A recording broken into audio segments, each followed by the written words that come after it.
The Afri Famine Walk began in 1988 on the eve of the 150th anniversary of the Great Famine.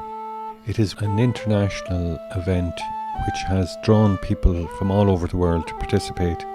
It has been led in the past by such people as Archbishop Desmond Tutu of South Africa, the actor Gabriel Byrne, representatives of the Mayo people in Guatemala, Christy Moore, and the Choctaw people. Well, my name is Gary White-Deer, and the first time I came to Ireland was in 1995, and Afri invited me over to be a Famine Walk leader, and it was because of the link between my people, the Choctaw people, and Ireland.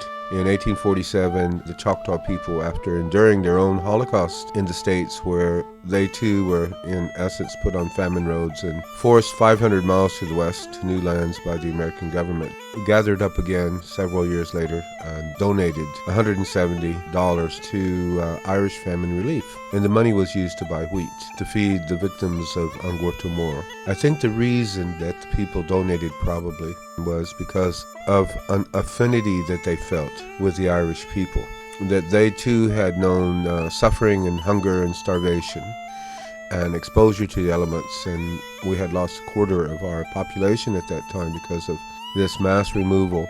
So when they heard of a people in a faraway land they had never been to before, half a continent and an ocean away, who were suffering in the same ways that they themselves had just suffered, then their hearts were moved, I think. And so the donation has been described as one poor, dispossessed, shattered people reaching out to help another.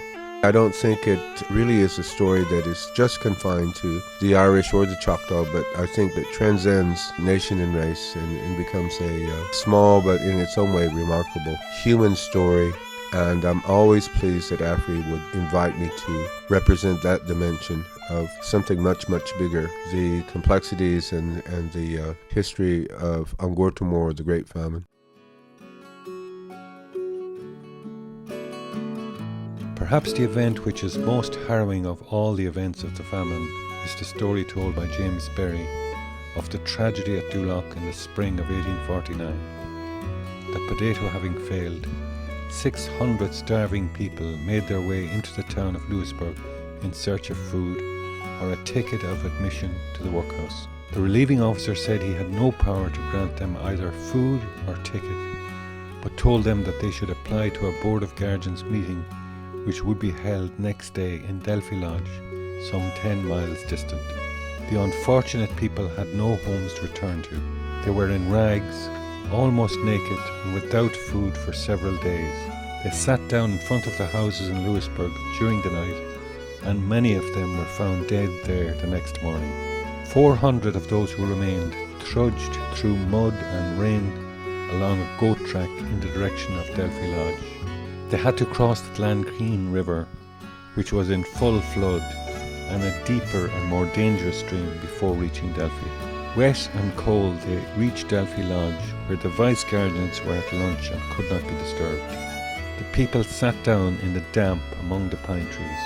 When the guardians had finished their meal, they condescended to see the huddled mass of people, but refused them relief or tickets. Their hazardous journey had been in vain.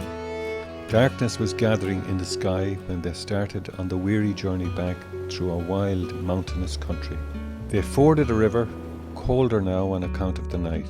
A strong northwest wind blew up, carrying with it showers and piercing hailstones. When they reached that terrible spot called the Stropagui on the brow of the cliff overhanging the lake at Doolough, the heavy squalls swept them by the score into the lake. Some managed to crawl along and reach the bank of the Glengreen River, where, fatigued by the hardship of the journey, they died. The relieving officer at Louisburg took a group of men along the corpse-strewn path. They had buried many of the people where they fell.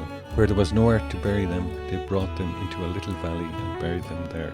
There were many famines in Mayo during this period. They were tragic in every respect.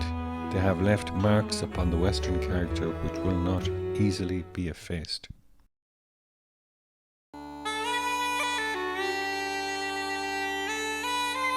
Tá sé fíorthabhairt a dúin mar ghaoilí sa tír seo, go dóireann muid aitheantas don achtaire seo in ar cúd staithe mar go thug se brón agus tráma dún a bhfuil linn go fáil, agus sin mar a chudaíonn na siúladí seo a agraíonn Afri linn. Tar an seans dún a hananta sa hortán ar gud staige agus léas sa hortún ar an tráma seo. You cannot orphan bear of foot who walked 10 miles at 7 years and faint with hunger all day long. You walk the 10 miles back again.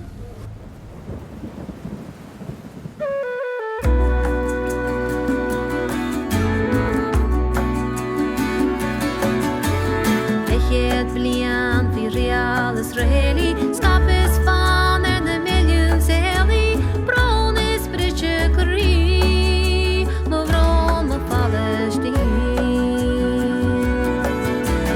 Palestine Palestine mo Palestine Hazni alaykum ya Palestine Hazni alaykum ya Palestine mar Féile mar clean hús páistí screachí sian an F-16 mar bhar gachtaí Chábhí an nada go intifada Cahaclach mroach hir sa Gaza Seastead fáil go láid Gombrach na pás le fáil Palestine, Palestine, mo Palestine Hazni alaykum ya Palestine